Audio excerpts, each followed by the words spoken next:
Good morning, you're listening to the brief wake up, your mindful start to the day. I'm Handel, your daily coffee companion, helping you wake up informed, thoughtful, and maybe just a little amused before the day gets old. If you're commuting, corralling kids, or just standing in line for caffeine, you're in the right place. Let's get you caught up.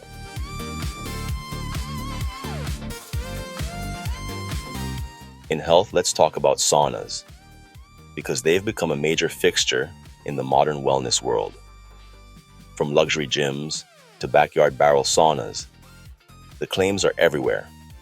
Detoxification, heart health, longevity, even improved brain function.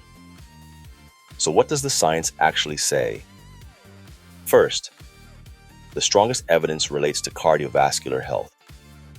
Several large observational studies, particularly from Finland, where sauna use is deeply embedded in the culture, have followed thousands of people for decades. Those studies found that people who used a sauna 4 to 7 times per week had significantly lower rates of cardiovascular death compared with those who used it once per week. Why might that be? When you sit in a sauna, your body responds in a way that looks surprisingly similar to moderate aerobic exercise. Your heart rate increases, blood vessels dilate, and circulation improves. Over time, that repeated heat exposure may improve vascular function and lower blood pressure. There's also emerging research suggesting benefits for stress reduction and recovery. Heat exposure can stimulate the release of endorphins, the body's natural feel-good chemicals, and may also improve sleep quality for some people. But we should be careful not to oversell it. Many of the studies linking sauna use to longevity are observational, meaning they show association, not direct causation. People who use saunas frequently may also have other healthy habits, exercise, social engagement, or better access to healthcare. And some of the more popular wellness claims simply don't hold up well. For example, the idea that saunas detox the body isn't really accurate. Your liver and kidneys handle detoxification. Sweat removes only very small amounts of toxins. There are also safety considerations. People with unstable heart disease, very low blood pressure, or dehydration risk need to be cautious, and alcohol use with sauna exposure is a well-known risk factor for sudden collapse. So the bottom line, saunas likely offer real benefits for relaxation and possibly cardiovascular health, but they're best understood as a complement to healthy habits, not a substitute for exercise, diet, or medical care. Think of them less as a miracle therapy and more as a very hot way to unwind. The news is next. A major development in the Middle East occurred yesterday, one that could reshape the regional balance of power. Iran has formally named Mojtaba Khamenei as the country's new supreme leader, replacing his father, Ali Khamenei, who was killed in late February during the opening phase of the current US-Israel military campaign against Iranian targets. That alone is historic. Iran's 1979 revolution was explicitly built on rejecting monarchy and hereditary rule. Yet with Mojtaba's appointment, power has effectively remained within the same family, a move critics say resembles dynastic succession more than the revolutionary system Iran claims to represent. Still, Mojtaba Khamenei is not a newcomer. For years, analysts have described him as a powerful behind-the-scenes figure with close ties to the Islamic Revolutionary Guard Corps, the military force that shapes much of Iran's regional strategy and influence. And the timing of this leadership transition could hardly be more volatile. The region is already in open conflict. Israeli and US forces have been striking Iranian military and infrastructure targets, while Iran and its regional partners, including Hezbollah, have launched missiles and drone attacks across the region. Casualties are rising, and the fighting is now entering its second week. The economic stakes are also enormous. Oil prices briefly surged above $100 a barrel, amid fears that Iran could disrupt traffic through the Strait of Hormuz, the narrow waterway through which roughly one-fifth of the world's oil supply moves each day. For now, early signals from Tehran suggest continuity rather than moderation. Mojtaba Khamenei is widely viewed as a hardline cleric closely aligned with Iran's security establishment, which may mean the country's confrontational posture toward Israel and the West will continue, or even intensify. At the same time, Donald Trump has indicated the United States may expand military pressure on Iran, while also suggesting the conflict could end sooner than expected if Tehran backs down. So the key question now is simple but consequential. Will this leadership change stabilize Iran's power structure during wartime, or push the region into an even more dangerous phase of escalation? The answer may emerge in the coming weeks, as the world watches how Iran's new leader chooses to wield one of the most powerful positions in the Middle East. The Big Sip is next. Last episode, we talked about how IQ scores are distributed and what the numbers actually mean. Now we arrive at one of the most debated questions in psychology. Where does intelligence come from? Is it primarily inherited or primarily shaped by the environment? The scientific answer is not one or the other. It's both. Researchers often talk about intelligence using a concept called heritability. Heritability does not mean how genetic a trait is for an individual. Instead, it describes how much of the variation in a trait across a population can be statistically linked to genetic differences. For IQ, heritability estimates in adulthood typically fall somewhere between 0.5 and 0.8. That means that roughly 50 to 80% of the variation in IQ scores within a population may be explained by genetic differences. But the way scientists arrived at those estimates is important. One line of evidence comes from twin studies. Identical twins share essentially all of their genes, while fraternal twins share about half. When identical twins raised apart still show strikingly similar IQ scores, that suggests a strong genetic component. Another line of research comes from adoption studies. In early childhood, adopted children often show IQ scores that resemble their adoptive families. But as they grow older, their scores tend to move closer to the average of their biological parents.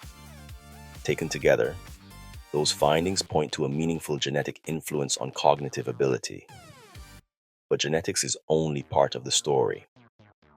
Throughout the 20th century, researchers observed something called the Flynn effect. The steady rise of IQ scores across many countries over several decades. In some regions, average scores increased by nearly 3 points per decade. Genes don't change that quickly across populations. So what explains the rise? Most scientists believe the Flynn effect reflects environmental changes, improved childhood nutrition, longer education, greater exposure to abstract reasoning through technology and schooling, and generally more cognitively demanding environments. Early childhood conditions matter as well.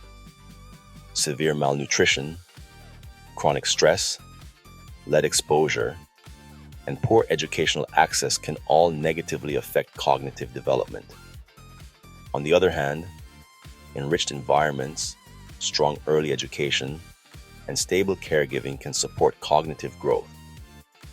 And this leads to one of the most misunderstood concepts in this discussion. Heritability does not mean immutability. Height is highly heritable, yet average height increased dramatically over the past century as nutrition improved. Intelligence works in a similar way. Genetics may shape the potential range, but environment influences how that potential develops. So the modern scientific consensus is this: intelligence emerges from an interaction between biology and environment, genes establishing a framework, and life experience shaping how that framework is expressed. In the next episode, we'll explore another common question. Can IQ predict success? The lighter roast is next. Let's talk about a universal human experience, deciding where to eat. You can make complex professional decisions all day, budgets, strategy, travel plans. But the moment someone says, "Where should we go for dinner?" the room goes silent. Why is that? Part of the answer comes down to decision fatigue. Throughout the day, your brain is making hundreds of choices, many of them small, but cognitively taxing. By the time evening arrives, the brain's executive function is already a little depleted. So even a simple decision suddenly feels heavier than it should. But there's another factor: social risk. When you pick the restaurant, you're implicitly accepting responsibility for everyone's experience. If the food is mediocre, if the service is slow, if someone doesn't like the menu, the person who made the choice feels accountable. So people hedge. They say things like, "I'm good with anything," or "You pick." And then there's the paradox of choice. In the past, many towns had a handful of restaurants. Today, most cities have dozens, or even hundreds. Psychologists have shown that when options increase beyond a certain point, decision-making becomes harder, not easier. The brain begins mentally simulating each option: cuisine, location, price, atmosphere, and the cognitive load grows quickly. So instead of clarity, you get gridlock.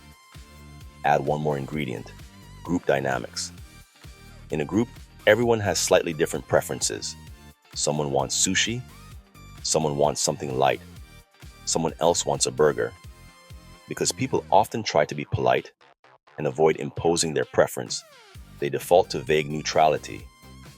Ironically, that politeness is exactly what slows the decision down. So the next time dinner planning stalls out, remember, it's not incompetence.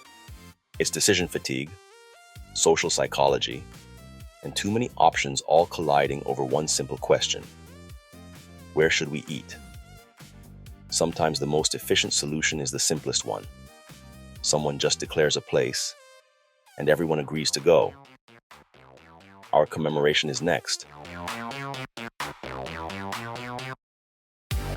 March 10th has carried moments of innovation, resistance, and a few lighter cultural notes as well. In 1876, Alexander Graham Bell made the first successful telephone call to his assistant, Thomas Watson, speaking the now famous words, "Mr. Watson, come here. I want to see you." That short sentence marked the birth of the telephone and the beginning of a communications revolution that would eventually connect billions of people around the world. March 10th is also remembered for the 1959 Tibetan uprising in Lhasa, when thousands of Tibetans surrounded the residence of Tenzin Gyatso, fearing he would be detained by Chinese authorities. The uprising was suppressed, and the Dalai Lama fled into exile in India, a moment that still shapes the modern story of Tibet. And in 1969, James Earl Ray pleaded guilty to assassinating Martin Luther King Jr., closing a major chapter in the investigation into one of the most consequential political murders in American history. On a lighter note, March 10th is also celebrated around the world as Mario Day, because March 10th looks like the name Mario. The famous video game character created by Shigeru Miyamoto became the face of Nintendo and one of the most recognizable figures in global pop culture.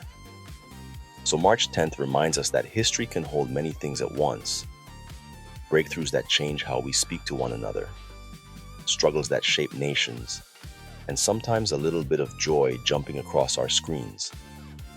Today's show moved from the science of saunas to the psychology of intelligence, and then halfway around the world to a major shift in Iran's leadership during an increasingly tense moment in the Middle East. It's a reminder that the world is always moving on multiple levels at once: our health, our ideas, and global events that can reshape the future. And sometimes, in the middle of all that seriousness, history still leaves room for something simple: like celebrating Mario jumping across our screens on March 10th. This is Dr. Robinson for the Brief Wake Up. Stay calm, kind, and curious. Catch you next time.